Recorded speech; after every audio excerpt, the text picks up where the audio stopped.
ಹೇ ಅಪ್ಪ ಬತ್ತು ಅಪ್ಪ ಹ್ಯಾಪಿ ಬರ್ತಡೇ. ಇವತ್ತಂಗೆ ಏನ್ ಗಿಫ್ಟ್ ತಂದಿದ್ಯಾ? ಕ್ಷಮಿಸು ಬಿಡು ಮಗುವೇ, ಅಪ್ಪನ ಮಾಡಿಲ್ಲ ನಿನಗೆ ನಾಯೇನನ.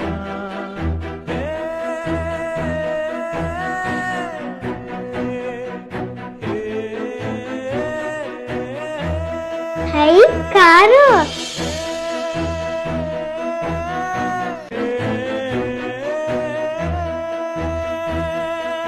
ಈ ಜೀವನ ಸಾರ್ಥಕ. ಅಪ್ಪ ನಿಮ್ಗೆ ತುಂಬಾ ಚೆನ್ನಾಗೈತೆ. you're the best daddy.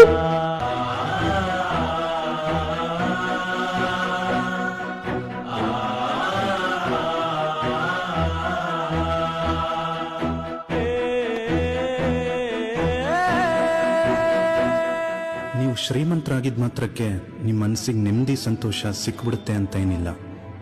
ನಿಮ್ಮ ಮನಸ್ಸಿಗೆ ನೆಮ್ಮದಿ ಸಂತೋಷ ಸಿಗಬೇಕು ಅಂದರೆ ನೀವು ಶ್ರೀಮಂತರಾಗಲೇಬೇಕು ಅಂತ ಏನಿಲ್ಲ.